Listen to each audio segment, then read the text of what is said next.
Tears, நான் உங்க பிரச்சனையா இப்போ மாம்பழ சீசன். எல்லா பழக்கடைகள்லையும் மாம்பழங்களை குவிச்சு வச்சிருப்பாங்க. பட் கொஞ்ச நாள் முன்னாடி மாம்பழங்கள் கம்மியாகவும் மாங்காய்கள் அதிகமாகவும் இருந்திருக்கும். மேலும் ஒரு 10 நாளாவே ஈவினிங் டைம் ஆச்சுன்னா அடிக்கடி பயங்கரமா மழை பெய்ய ஆரம்பிச்சிடும். இதை தான் மாங்காய் சாரல்னு சொல்லுவாங்க. ஏன்னா இந்த மழை தான் மாங்காய்கள் சீக்கிரமா முதிர்ந்து பழமா மாற உதவுது. இந்த பழங்கள் நல்ல வாசமாகவும் சுவையாகவும் இருக்கும். இந்த மழை வரத்துக்கு முன்னாடி இந்த கல் போட்டுலாம் பழுக்க வைப்பாங்க. அது உடம்புக்கும் நல்லது இல்லை. பட் எல்லாரும் அப்படி பண்றதுல சிலர் வைக்கோல்லாம் போட்டு நல்ல முறையிலையும் பழுக்க வைப்பாங்க.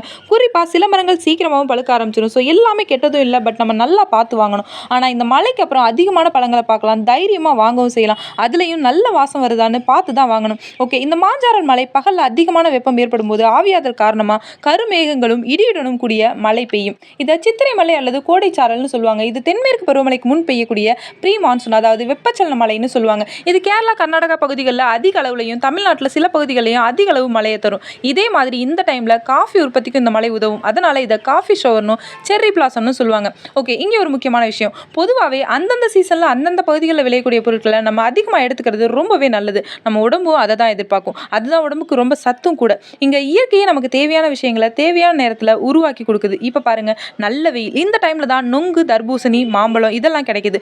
நல்லா யோசிச்சு பாருங்க, நம்ம ஒரு நொங்கையோ தர்பூசணியோ மழைக்காலம் குளிர்காலங்களில் சாப்பிட்டா எப்படி இருக்கும்? அந்த டைமில் சூடாக தான் சாப்பிடணும்னு தோணும். ஸோ பாருங்க, இயற்கையாக அந்தந்த பகுதிகளில் அந்தந்த சீசனில் கிடைக்கக்கூடிய, ஃபார் எக்ஸாம்பிள் இப்போ நொங்கு, தர்பூசணி, மாம்பழம், இதுக்கு முன்னாடி நெல்லிக்காய், அதுக்கு முன்னாடி இழந்த பழம், இதுக்கப்புறம் ஆடி மாதம் வந்தால் நாவல் பழம், இந்த மாதிரி கிடைக்கிற பொருட்களை முடிஞ்ச வரை நம்ம உடம்புல சேர்த்துக்கிறது ரொம்பவே ஆரோக்கியமானது.